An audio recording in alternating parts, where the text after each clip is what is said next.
Hello students, आज हम लोग इकोनॉमिक्स का आपका फर्स्ट चैप्टर रीड आउट करेंगे। ठीक है, क्लास 10th का। तो वैसे तो विकास जो आपका पार्ट है अर्थशास्त्र, आपने जो कक्षा 9 में पढ़ा था उसमें आपने पालमपुर की कहानियाँ पढ़ी थी पहले पार्ट में, और फिर उसके बाद अन्य चीज़ों के बारे में भी आपने अध्ययन करा था। आज हम उसी से थोड़ा सा अलग पर लेकिन बहुत ही इंटरेस्टिंग टॉपिक पढ़ेंगे। ठीक है, तो वैसे तो आपको हम सब बताते हैं, इजी तरीके से बताने की कोशिश करेंगे ताकि सब कुछ समझ में आए। तो समझिए, अलग अलग लोगों के लिए विकास का लक्ष्य क्या होता है, भिन्न हो सकते हैं। ठीक है, विकास मतलब कहता है डेवलपमेंट, है ना। तो अब जैसे उदाहरण के तौर पर मान लीजिए कि भाई एक क्या है, एक रिक्शे वाला है। ठीक है, अब वो रिक्शे वाला जो है उसने रिक्शा चला के 500 रुपये की अगर वो कमाई कर रहा है, ठीक है, मान लीजिए 500 रुपये की उसकी कमाई है। पर लेकिन अगर वो अब चाहता है, ये मतलब कि अब उसने क्या कर लिया, अब उसने अपने उस रिक्शे को चलाने की जगह पर अब क्या कर दिया, अब उसने एक कोई कार ले ली जिसको चलाकर अब वो क्या कर रहा है, वो अपनी आय को अर्जित कर रहा है। तो इसका मतलब क्या हुआ, इसका मतलब तो ये हुआ कि उसका विकास हो गया, मतलब डेवलप हो गया। पर देखिए, हम इसी को ही थोड़ा सा और अच्छे से समझने की कोशिश करेंगे। ठीक है, तो देखिए, हमेशा की तरह बिल्कुल इजी शब्दों में, अलग अलग लोगों के लिए विकास के लक्ष्य भिन्न हो सकते हैं। एक के लिए जो विकास हो शायद वो दूसरे के लिए ना हो। उदाहरण के तौर पर आपको एक उदाहरण से समझाते हैं। वैसे मान लीजिए आपने एक फैक्ट्री खोली। ठीक है, तो आपकी फैक्ट्री खोलने से क्या हुआ, क्या फ़ायदा हो रहा है, क्या फ़ायदा हुआ, आसपास के लोग हैं उनको क्या मिल गया, आसपास के लोगों को रोज़गार मिल जाएगा। ठीक है, ये तो अच्छी चीज़ हो गई। पर आपकी फैक्ट्री से नुकसान भी तो हो रहा है, आसपास के लोगों को क्या हो रहा है, आसपास के लोगों को आपकी फैक्ट्री से निकलने वाले धुएं से परेशानी हो रही है। तो इसका मतलब ज़रूरी नहीं है ना कि आपका जो विकास हो वो दूसरे के लिए भी विकास ही हो, शायद वो दूसरे के लिए विनाशकारी हो जाए। तो एक के लिए जो विकास हो सकता है वो दूसरे के लिए क्या हो सकता है, विकास ना हो, यहाँ तक कि दूसरे के लिए विनाशकारी हो। तो विकास के लक्ष्य में लोग नियमित काम, अच्छी नौकरी, उपज, उत्पाद की अच्छी कीमत यानी ज़्यादा आय चाहते हैं। इसके अतिरिक्त लोग बराबरी का व्यवहार और क्या करना चाहते हैं, बराबरी का व्यवहार, आज़ादी, सुरक्षा और दूसरों से आदर मिलने की इच्छा भी रखते हैं। अपने आसपास बेहतर सुविधाएं और स्वच्छ पर्यावरण भी बहुत ही महत्वपूर्ण होता है। इसलिए विकास मिले जुले लक्ष्य शामिल होते हैं जो हर किसी के लिए अलग अलग हो सकते हैं। तो इसका मतलब आपको समझ में भी आ गया होगा ना, विकास का मतलब क्या होता है। देखिए, आपको वैसे तो बता रखा है इन्होंने, देखिए कई एग्जाम्पल्स दिए हैं आपको। ठीक है, आप ध्यान से पढ़ेंगे तो आपको समझ में भी आएगा कि आखिर वे क्या बताना चाहते हैं। ठीक है, चलिए आगे अगर हम थोड़ा सा और बताने की कोशिश करें। ठीक है, तो अगर हम थोड़ा सा और विकास के बारे में बात करें तो देशों के विकास की तुलना करने के लिए हम क्या करते हैं, देश के विकास की तुलना करने के लिए उनकी आय या आमदनी की जानकारी महत्वपूर्ण है। जिन देशों की कुल आय अधिक है वे कम आय वाले देश से अधिक विकसित समझे जाते हैं। लेकिन इस तुलना में कुल राष्ट्रीय आय इतना उपयुक्त माप नहीं होता, मतलब कि एक अच्छा मेजरमेंट नहीं माना जाता है, क्योंकि देशों की जनसंख्या अलग अलग होती है और इससे प्रति व्यक्ति की आय का पता नहीं चलता है। इसलिए हमें एवरेज जो इनकम है या औसत आय की तुलना की जाती है, जिसे देश की कुल आय को जनसंख्या से भाग देकर निकाला जाता है। और औसत आय के प्रति व्यक्ति आय, औसत आय को प्रति व्यक्ति आय भी कहा जा सकता है। तो विश्व बैंक जो है, विश्व बैंक की विश्व विकास रिपोर्ट इसी को आधार मानकर देशों के निम्न आय वर्ग, मध्य आय वर्ग और उच्च आय वर्ग और समृद्ध देशों में बांटा जाता है। तो आई होप इतना तो आपको तो समझ में भी आ गया होगा। ठीक है, आपको ज़रूरी इतना तो मतलब कि देखिए कोई दिक्कत तो नहीं है ना, है ना, समझ में भी आ रहा है। तो आगे हम इसी को ही स्टडी करते हैं। देखिए, मान लीजिए कोई व्यक्ति है। ठीक है, जैसे कि इन्होंने एक एग्जाम्पल दिया है, देखो आय और अन्य लक्ष्य। तो क्या बताया जा रहा है, अगर आप एक बार फिर तालिका 1.1 देखेंगे तो एक बात समान पाएंगे। लोग चाहते हैं कि उन्हें नियमित काम, बेहतर मजदूरी, अपनी उपज और अथवा अन्य उत्पादों के लिए अच्छी कीमतें मिले। तो दूसरे शब्दों में वो क्या चाहते हैं, अच्छी आय चाहते हैं। तो किसी भी तरह से ज़्यादा आय चाहने के अतिरिक्त लोग बराबरी का व्यवहार, स्वतंत्रता, सुरक्षा, दूसरों से आदर मिलने की इच्छा भी रखते हैं। ठीक है, अच्छा आप मान के चलिए जैसे कि अगर आपके लिए देखिए, आप किसी कंपनी में काम कर रहे हैं, ठीक है, पर लेकिन आपको मिल रहे हैं वहाँ पे 12,000 मिल रहे हैं, ठीक है, पर लेकिन भाई जो आपकी क्वालिफ़िकेशन है या जो आपका क्या कहते हैं स्किल्स है, ठीक है, उसके हिसाब से ये बहुत ज़्यादा कम है। तो आपके लिए विकास तो क्या हो गया, आपकी आय का बढ़ना हो गया। भाई आप क्या चाह रहे हैं कि भाई हमारी आय बढ़ जाए, है ना। तो देखिए कई को एग्ज़ाम्पल्स मिलेंगे और उसी में हम स्टडी भी कर रहे हैं। तो आगे पढ़ लेते हैं। ये सभी महत्वपूर्ण लक्ष्य हैं, बल्कि कुछ मामले में ये अधिक आय, अधिक उपभोग से अधिक महत्वपूर्ण भी हो सकते हैं, क्योंकि जीने के लिए तो केवल भौतिक वस्तु ही पर्याप्त नहीं होती है ना। द्रव्य या उसको खरीदी जा सकने वाली भौतिक वस्तु एक कारक है जिस पर हमारा जीवन निर्भर होता है। हमारा बेहतर जीवन ऊपर लिखी अभौतिक वस्तुओं पर भी निर्भर करता है। अभौतिक माने कि जो फिजिक्स अभी हम आपको इसको थोड़ा सा और बोल देते हैं, इजी कर लेते हैं। अगर आपको इस बात स्पष्ट नहीं लगती है तो आप अपने जीवन में अपने मित्रों की भूमिका के बारे में ज़रा सोच लीजिए। मतलब कि भाई फ्रेंड्स का होना तो बड़ा इंपॉर्टेंट होता है ना, होता है कि नहीं होता। तो भाई जैसे एक फ्रेंड होता है, वो फ्रेंड की नीड आपको होती है ना। एक ऐसा फ्रेंड होता है जिसके साथ आप अपने क्लास में बैठते हैं, बातचीत करते हैं, अपनी मिली जुली जो भी बातें हैं अपनी बातें बताते हैं। और बॉयज़ का तो खासकर यही होता है कि भाई जितना हो सके अपना भाई ट्यूशन की, स्कूल की बातें बताना, एक्सप्लेन करना, आज मैंने ये करा वो करा। तो क्या है, जैसे आपके मित्र की भूमिका के बारे में सोच सकते हैं आप, आपको अपनी मित्रता की इच्छा हो सकती है। तो इस तरह और भी बहुत सी चीज़ें जिन्हें आप आसानी से माप नहीं सकते हैं, ठीक है। तो ये तो आपको समझ में आएगा, लेकिन उनका जो हमारे जीवन में बहुत ज़्यादा क्या है इम्पोर्टेंस है, तो इनकी प्राय सिर्फ उपेक्षा करी जा सकती है। लेकिन ये निष्कर्ष निकालना गलत होगा कि जिसे मापा नहीं जा सकता वो महत्व नहीं रखता। अब आप किसी की दोस्ती को तो नहीं नाप सकते हैं ना, है ना। अब दोस्ती को नापने चलेंगे तो फिर दोस्ती चलेगी कैसे, ठीक है। कहो कि अरे तेरी दोस्ती तो सिर्फ 50% है और उसकी 60% है, ऐसे कैसे। दोस्ती तो दोस्ती है ना। आपने जब उस टाइम पे जब आपने उससे दोस्ती करी होगी तो कुछ तो सोच के करा होगा ना कि हाँ यार इससे मेरी वाइब मैच है, या मेरे को ये बंदा सही लगता है जो मेरी बात समझ रहा है, मेरी बातों को समझने के साथ साथ मेरे को उससे सही गाइडेंस भी दे रहा है। तो ठीक है, तो इसका मतलब ये नहीं होता है ना कि हर एक चीज़ जो जिसको हम माप नहीं सकते हैं वह क्या हो, विकास ना हो। जैसे अब ये देखिए एग्जाम्पल दिया हुआ है इन्होंने, नर्मदा नदी पर सरदार सरोवर बांध की ऊंचाई में वृद्धि किए जाने के विरुद्ध प्रदर्शन है, ठीक है। अब देखिए, अब यहाँ पे क्या हो रहा है, अब मान लीजिए ये क्या कर रहा है, जो सरदार सरोवर बांध की जो ऊंचाई है वो बढ़ाना चाह रहे हैं। तो इसमें क्या होगा, इसमें कुछ ना कुछ फ़ायदा होगा, या वो गवर्नमेंट देख रही है कि भाई इसे बढ़ाने से क्या हो सकता है, फ़ायदा हो सकता है, ठीक है। या कुछ ना कुछ इसमें मतलब कि वो विकास को देख रहे हैं, पर लेकिन वो आसपास के लोगों के लिए शायद वो क्या कहते हैं विकास ना हो, ठीक है, वैसे पसंद ना करें, ठीक है। तो आप एक और एग्जाम्पल समझते हैं, थोड़ा इजी से, है ना। तो अगर आपको कहीं दूर दराज के इलाके में नौकरी मिलती है तो इसे स्वीकार करने से पहले आय के अतिरिक्त बहुत से कारकों पर विचार करेंगे, जैसे कि परिवार के लिए क्या सुविधाएं मिलेंगी, काम करने के लिए कैसा वातावरण होगा, सीखने के लिए क्या अवसर होंगे, और दूसरी नौकरी यद्यपि आपको कम वेतन मिलता है तो लेकिन ये नियमित रोजगार हो सकता है जो आपकी सुरक्षा की भावना को बढ़ाता हो, अन्य नौकरी से अधिक वेतन दे सके लेकिन कार्य की सुरक्षा ना हो, ऐसा भी हो सकता है। तो आपके परिवार के लिए पर्याप्त समय भी ना मिले। तो देखिए ज़रूरी नहीं है ना कि इसी तरह विकास के लिए तो लोग मिले जुले लक्ष्य को देखते हैं ना।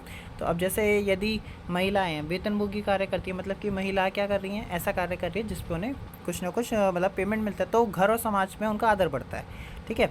और ये भी सच है कि अगर महिलाओं के लिए आदर है तो घर में उनके कामकाज में ज़्यादा हाथ बटाया जाएगा, घर से बाहर काम करने वाली महिलाओं को अधिक स्वीकार किया जाएगा। सुरक्षित और सुरक्षित वातावरण के कारण ज़्यादा महिलाएं अलग अलग प्रकार की नौकरी या व्यापार कर सकती है। इसलिए लोगों को विकास के लक्ष्य केवल बेहतर आय के लिए नहीं होते बल्कि जीवन में अन्य महत्वपूर्ण चीज़ों के बारे में भी होते हैं, ठीक है। अब राष्ट्रीय विकास, वैसे तो अभी देखिए हमने आपको बताया भी राष्ट्रीय विकास क्या होता है। तो राष्ट्रीय विकास क्या है, जिसमें हम देश का विकास देख रहे हैं, ठीक है। देश का विकास करने के लिए तो सरकार कई तरह की चीज़ें करती है ना, करती है कि नहीं करती, ठीक है। तो देखिए आप उससे रिलेटेड आप स्टडी भी करेंगे, अभी हम आपको बता भी सकते हैं। जैसे कि अगर मान लीजिए इसी को ही हम थोड़ा सा और एक्सप्लेन कर देते हैं, ठीक है। जैसे कि आपने ऊपर देखा, यदि लोगों के लक्ष्य भिन्न है तो राष्ट्रीय विकास के बारे में धारणा भी अलग अलग होगी। तो आप तो अब इसी के बारे में हम थोड़ा सा डिस्कस करते हैं। तो देखिए, इसे उदाहरण की सहायता से समझेंगे। जितना जल्दी उदाहरण लेंगे, जितना ज़्यादा उदाहरण लेंगे, समझना बहुत ईजी हो जाता है और क्लैरिफाई भी हो जाता है, ठीक है। चलो, अभी तक तो आपको मैंने जितना भी बताया वो एज एक इंट्रोडक्शन के तौर पर बता दिया है ना, लगभग जो आप चैप्टर में पढ़ रहे हैं, ठीक है। अब थोड़ी सी बात कर लेते हैं, थोड़ी सी और गहराई में बात करने की कोशिश करेंगे, है ना। तो समझने की कोशिश कीजिए। देखिए, पहले तो हमने आपको अर्थशास्त्र में सब कुछ बताया, जैसे कि आपको आर्थिक विकास से रिलेटेड थोड़ा बहुत बताया, विकास क्या होता है, विकास के लक्ष्य क्या होते हैं, ठीक है। तो विकास एक तरह की एक ऐसी आंतरिक शक्ति है जो किसी भी समाज की उन्नति की ओर लेके जाता है। विकास को क्या कहा जाता है? अभिवृद्धि भी कहा जाता है। और सामाजिक दृष्टि से विकास का अर्थ है सामाजिक संस्थाओं में वृद्धि, है ना। तो आगे हम इसी को ही पढ़ लेते हैं, ठीक है, और थोड़ा समझने की कोशिश करेंगे, ठीक है, और ज़्यादा पढ़ने की कोशिश करते हैं, ठीक है। तो विकास के लक्ष्य अलग अलग लोगों के लिए अलग अलग हो सकता है। कोई बात किसी एक व्यक्ति के लिए विकास हो लेकिन दूसरे के लिए ना। उदाहरण के लिए, जैसे किसी एक नए हाईवे का निर्माण की कई लोगों के विकास के लिए हो सकता है, लेकिन जिस किसान की ज़मीन उस हाईवे के निर्माण के लिए छीन ली गई है तो वो तो विकास कतई नहीं हो सकता ना, है ना। तो जैसे अलग अलग लोगों के लिए विकास भी अलग अलग आवश्यकताओं पर हो सकता है। किसी भी व्यक्ति की ज़िंदगी उस परिस्थिति या उस बात को तय करती है कि उसके लिए वो किस प्रकार के विकास की उसे आवश्यकता हो। और इसे समझने के लिए हम क्या कर सकते हैं, अलग अलग एग्जाम्पल्स को ले सकते हैं। जैसे कि जहाँ किसी भी जगह के लिए बस पकड़ने के लिए 5 किलोमीटर पैदल चलना पड़ता है, यदि उस गाँव की पक्की सड़क बन जाए तो उस गाँव के लिए छोटी गाड़ियाँ भी चलने लग जाएंगी, है ना। तो ये विकास हो गया, है कि नहीं। अगर मान लीजिए एक व्यक्ति है जो मुंबई राजधानी के क्षेत्र के बाहरी सीमा पर रहता है, अब उसे दफ्तर जाने के लिए पहले तो पैदल 2 किलोमीटर चलकर ऑटो रिक्शा के स्टैंड तक जाना होता है, और उसके बाद ऑटो रिक्शा कम से कम 1 घंटे की सवारी के बाद वो मेट्रो स्टेशन पहुंचता है। फिर उसके बाद मेट्रो से 1 घंटा सफ़र करने के बाद वो ऑफिस पहुंचता है, ठीक है, पहुंचता है। तो यदि मेट्रो की रेल लाइन जो है उसके घर के आसपास पहुंच जाए तो शायद वो उस व्यक्ति के लिए विकास हो, है ना। तो ऊपर ये जो भी हमने आपको अभी तक उदाहरण दिए, तो विकास के अनेक लक्ष्य हो सकते हैं, लेकिन नीति निर्धारक और सरकार को विकास के ऐसे लक्ष्य बनाने होते हैं जिससे अधिक से अधिक लोगों को फ़ायदा हो, है ना। समझ में आ रहा है ना क्या बात हो रही है। अब इसी से रिलेटेड बात करते हैं आय और विकास के लक्ष्यों के बारे में, है ना। तो देखो, अभी तो हमने आपको बहुत सारा अच्छा सा इंट्रो भी दे दिया, समझा भी दिया, क्लियर भी करा रहे हैं, है ना। तो अब आगे और समझने की कोशिश करते हैं ना, थोड़ा डीप जाएंगे तभी तो अच्छा रिजल्ट निकलेगा, अच्छा तरह से समझ में आएगा। तो आय एक प्रकार का खपत और बचत है। खपत मतलब कि जितना आपने आय जो है, आय में से क्या करते हैं आप, कुछ हिस्सा क्या करते हैं, कंज्यूम करते हैं, कुछ सेव करते हैं ना। ऐसा तो नहीं है ना कि भाई आपको सारे के सारे आपने जो कमाया पूरा का पूरा खर्च ही करके रख दिया है, ऐसा तो नहीं है, नहीं होता ना। भाई मान लीजिए अगर आपकी 50,000 सैलरी है, आपकी शादी हो रखी है, तो आप ये थोड़ी ना है कि भाई 50 का 50,000 ही पूरा उड़ा देंगे, हैं। घर में भी तो पैसा, घर में आप जो पैसा दोगे वो खर्चे के लिए दोगे, कुछ पैसा सेव करके रखोगे भविष्य के लिए, भाई सेविंग करने के लिए। जैसे कि अभी हाल फिलहाल में, जैसे कि अभी कोरोना आया था, तो लोगों ने क्या करा, लोगों ने यही तो काम करा था। लोगों ने क्या करा था, कुछ जिन लोगों ने पैसा सेव कर रखा था उन्हें देखिए कोई दिक्कत का सामना नहीं करना पड़ा, है ना। उन्हें थोड़ी सी कम दिक्कतों का सामना हुआ कि भाई पैसा उनके पास पहले से था, तो वो ईज़िली थोड़ा कुछ समय के लिए सर्वाइव कर पाए, है ना। तो आय एक प्रकार का खपत और बचत है जिसको समय सीमा के अंतर्गत प्राप्त किया जाता है, और ये मौद्रिक संदर्भ में व्यक्त किया जा सकता है। मतलब कि इसको तो मनी मेजर में काउंट कर सकते हैं ना। प्रति व्यक्ति आय का उपयोग किस देश के व्यक्तियों की संपत्ति का अनुमान लगाने के लिए किया जाता है, किस अन्य और किस देश की तुलना में। देखिए, पहले तो हम आपको आय से रिलेटेड थोड़ा और बताने की कोशिश करते हैं। देखिए, ज़्यादा आय और बराबरी का व्यवहार, स्वतंत्रता, काम की सुरक्षा, सम्मान, आदर, परिवार के लिए सुविधाएं और आदि राष्ट्रीय विकास की धारणाएं, ये सारे ही हमारे आय और अन्य लक्ष्य हमारे यही होते हैं। अब देखिए, हमने आपको पहले भी बताया कि विश्व बैंक की विश्व विकास रिपोर्ट 2006 के अनुसार भी, वैसे तो हमने आपको ये बताया था कि उनका आधार क्या होता है, तो इसी में थोड़ा और समझ लेते हैं। तो विश्व बैंक की विश्व विकास रिपोर्ट 2006 के अनुसार, उसमें 2006 के अनुसार 2004 में प्रति व्यक्ति आय जिन देशों में 4,53,000 रुपये प्रति वर्ष या उससे अधिक है वे समृद्ध या विकसित राष्ट्र कहलाएंगे, और जिनकी आय 37,000 रुपये प्रति वर्ष या उससे कम है तो विकासशील या निम्न आय वाले देश कहलाएंगे, है ना। यही तो पढ़ा है ना। तो अब आगे समझने की कोशिश करते हैं। तो विकास के लक्ष्य क्या है? प्रति व्यक्ति आय है। प्रति व्यक्ति क्या है? प्रति व्यक्ति आय उस आय को कहते हैं जो किसी देश, राज्य, नगर, अन्य क्षेत्रों में रहने वाले व्यक्तियों की औसत आय होती है। इसका पता क्षेत्र में रहने वाले सभी लोगों की आय को जोड़कर क्षेत्र की कुल जनसंख्या से विभाजित कर दिया जाए, मतलब कि डिवाइड कर दिया जाए। तो प्रति व्यक्ति आय को ही क्या प्रति व्यक्ति आय निकल आएगी या औसत आय निकल जाएगी, है ना, निकल जाएगी। तो सकल राष्ट्रीय उत्पाद के बारे में देखिए, आप इसमें आगे पढ़ेंगे। देखिए सकल राष्ट्रीय उत्पाद के बारे में यहीं कहीं लिखा होगा, अभी देखते हैं कहाँ है भाई, देखो देखते हैं। हाँ जी, देखिए कहाँ गया। एक तो क्या है ना, पीडीएफ वगैरह में थोड़ा सा देखने में प्रॉब्लम आ जाता है कभी कभार। हाँ तो देख लेते हैं। चलिए, वैसे मेरे को मिल तो नहीं रहा है, बट लेकिन क्या करूँ, मुँह जवानी याद है, मुँह जवानी बोल देता हूँ, आप लोग सुन लीजिए और समझ भी लीजिए, है ना। तो सकल राष्ट्रीय उत्पाद क्या होता है? किसी भी देश में उत्पादित कुल आय को सकल राष्ट्रीय उत्पाद कहते हैं। तो सकल राष्ट्रीय उत्पाद में हर प्रकार की आर्थिक क्रिया से होने वाले आय की गणना की जाती है। आर्थिक क्रिया तो पता है ना, जो हमारे पैसों से रिलेटेड हो, है ना, जिससे धन अर्जित करा जा सके, है ना, मतलब कि इसमें किसी भी तरह का सामाजिक कल्याण ना हो, मतलब कि किसी का भला करने के चक्कर में नहीं, जिससे पैसा कमाना हो आपको, है ना, याद रहेगा। सकल राष्ट्रीय उत्पाद क्या होता है? सकल घरेलू उत्पाद और सकल राष्ट्रीय उत्पाद दोनों में बहुत अंतर है, ध्यान से समझना। सुनने में वैसे एक जैसे लगते हैं, पर अक्सर बच्चे क्या करते हैं, इन्हीं में गलती कर देते हैं समझते समझते में। तो सकल घरेलू उत्पाद क्या होता है? किसी भी देश में उत्पादित कुल आय से निर्यात से होने वाली आय को घटाने के बाद जो भी बचता है वो हमारा सकल घरेलू उत्पाद होता है। वैसे तो ये टॉपिक बड़ा, सकल घरेलू उत्पाद है, सकल राष्ट्रीय उत्पाद है, ये आपके 12th में मिल जाएगा आपको। टॉपिक बहुत बढ़िया बढ़िया टॉपिक है इकोनॉमिक्स में, ठीक है। तो आगे हम वो स्टडी करेंगे ही करेंगे। तो अभी तो हम अपने 10th के बिहाफ पर पढ़ लेते हैं थोड़ा सा, ठीक है। अब विकास में ही अनुपात और दर के बारे में पढ़ लेते हैं। अनुपात और दर में मतलब कि आपको शिशु मृत्यु दर, ये और शिशु मृत्यु दर के कारण पुरुष और महिलाओं का अनुपात, ये क्या है, क्यों ज़रूरी है, और इनको हम पढ़ ही क्यों रहे हैं यार, पढ़ना क्या है, क्यों, किस लिए पढ़ा जा रहा है, ठीक है। ऐसे बहुत से कारण है ना, तो पढ़ तो ले, पहले समझ लेना आखिर क्यों हमें पढ़ाया जा रहा है और क्यों बताया जा रहा है, ठीक है। तो चलिए कोशिश करते हैं, समझते भी हैं और आगे बढ़ने की भी कोशिश कर लेते हैं, है ना। तो चलिए, अब हमारा जो है शिशु मृत्यु ये रहा, यहाँ से ही पढ़ना है हमें। वैसे तो पढ़ लेके देखिए, हम आपको बिल्कुल इजी वर्ड में बता देते हैं। आप इतना सारा पढ़ेंगे टाइम लग जाएगा, पर इजी वे में हम आपको बता देते हैं। हर 1000 जन्म में 1 साल की उम्र से पहले मरने वाले बच्चों की संख्या को शिशु मृत्यु दर कहते हैं। और ये आंकड़ा जितना कम होगा विकास के दृष्टिकोण से उतना ही क्या होगा, बेहतर माना जाएगा। मतलब कि जितना क्या होगा, कम होगा शिशु मृत्यु दर, कितना होगा, कम होगा, उतना बेटर है। वो क्या होगा, वो विकास के दृष्टिकोण से उतना बेहतर माना जाए। शिशु मृत्यु दर एक महत्वपूर्ण पैमाना है। इसमें किसी भी क्षेत्र में उपलब्ध स्वास्थ्य सेवाओं की उपलब्धता, गुणवत्ता का पता चलता है। अब एग्जाम्पल, सन 2011 की जनगणना के अनुसार भारत में शिशु मृत्यु दर जो 30.15 है, इससे ये पता चलता है कि भारत में आज भी स्वास्थ्य सेवाएं अच्छी नहीं हैं, है ना। अब शिशु मृत्यु दर के कारण क्या हो सकते हैं? देखिए, निमोनिया है, जन्मजात विकृतियाँ हैं, लंबे समय तक श्रम, दस्त, मलेरिया, खसरा, कुपोषण, ठीक है, और गर्भावस्था के दौरान शराब और नशीली दवाओं का सेवन इत्यादि, ये सारी क्या है, ये सारे के सारे कारण हैं। क्या हैं? ये सारे कारण हैं शिशु मृत्यु दर के। पुरुष और महिलाओं का अनुपात के बारे में पढ़ लेते हैं थोड़ा सा, है ना।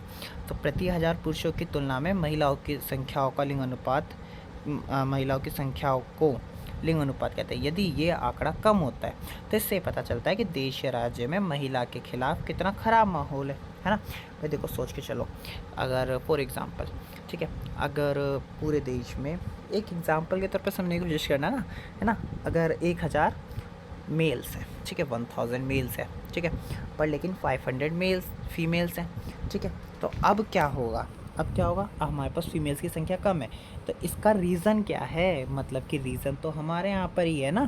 देखो, रूढ़िवादी सोचें क्या होती है, अक्सर बढ़ने नहीं देती हैं चीज़ें, ठीक है। कुछ वहाँ का वातावरण भी डिपेंड करेगा कि आखिर किस तरह की चीज़ें घटित होती हैं। तो इसका मतलब कि ये आपका बताएगा कि ये आंकड़ा जितना कम होगा, इससे ये पता चलेगा कि देश या राज्य में महिला के खिलाफ कितना खराब माहौल है। लेकिन हाल में ही जारी नेशनल फैमिली हेल्थ सर्वे की रिपोर्ट के अनुसार जिले में 1000 पुरुषों पर 978 महिलाओं का अनुपात है और 2011 की जनगणना रिपोर्ट के मुकाबले प्रति 1000 पुरुष पर 24 महिलाएं अधिक है। और जागरूकता अभियान और स्वास्थ्य विभाग के कारण लिंग अनुपात में सुधार देखने को भी मिल रहा है ना। ठीक है, यह आंकड़ा आपको समझ में आ रहा होगा। ठीक है, आगे बात कर लें, थोड़ा सा और समझ लेते हैं, है ना। देखो छोटी छोटी चीज़ें हैं, आसान है, समझने लायक भी है, कोई क्या कहते हैं इतना हैवी कोई चैप्टर नहीं है, समझने लायक भी आराम से आएगा। ठीक है, जन्म के समय संभावित आयु, एक औसत वयस्क अधिकतम जितनी उम्र तक जीता है वह संभावित आयु कहलाती है। जैसे सन 2011 की जनगणना के अनुसार भारत में पुरुषों की संभावित आयु 67 ईयर्स है और महिलाओं की संभावित आयु 72 साल की है। तो इस देश में व्याप्त जो जीवन का स्तर पता चलता है। यदि किसी देश में मूलभूत सुविधाएं बेहतर होंगी तो अच्छी स्वास्थ्य सुविधाएं होंगी और लोगों को आय भी अच्छी होगी, तो वहाँ संभावित आयु भी अधिक होगी। तो दूसरे शब्दों में वहाँ तक औसत वयस्क लंबी जिंदगी जिएगा। और आधुनिक चिकित्सक साधनों और विकास के कारण लोगों को संभावित आयु भी बढ़ेगी। साक्षरता दर तो बड़ा आसान है ना, साक्षर होना मतलब पढ़ने लिखने की क्षमता से संपन्न होना। 7 वर्ष और उससे अधिक आयु के लोगों में साक्षर जनसंख्या का अनुपात को ही साक्षरता दर कहा जाता है ना। ये भी आसान है। राष्ट्रीय आय क्या होती है? देश के अंदर उत्पादित सभी वस्तुओं सेवाओं के मूल्य तथा विदेशों से प्राप्त आय के जोड़ को राष्ट्रीय आय कहते हैं। और किसी भी देश के नागरिकों को सकल घरेलू और विदेशी आउटपुट सकल राष्ट्रीय कहलाता है। ठीक है, चलिए काफ़ी कुछ तो समझ में आया होगा ना, ऐसा तो नहीं है ना नहीं समझ में नहीं आया। बहुत इजी भाषा में बताने की कोशिश करिए आप लोगों को, है ना। देखिए अगर कोई भी डाउट हो पूछिएगा, बाकी तो आज के लिए सिर्फ इतना ही। ठीक है, बाकी लगभग कोशिश तो करिए हमने हर एक टॉपिक को ही क्लैरिफाई कराने की, समझाने की। यदि कोई टॉपिक आपको लगता है कि छूट गया है या समझ में नहीं आ रहा है तो आप हमें बताइएगा, उसको भी कोशिश करेंगे एक्सप्लेन करने की और उसके ऊपर भी समझाने की कोशिश हो जाएगी, है ना। ठीक है, चलिए मिलते हैं कल।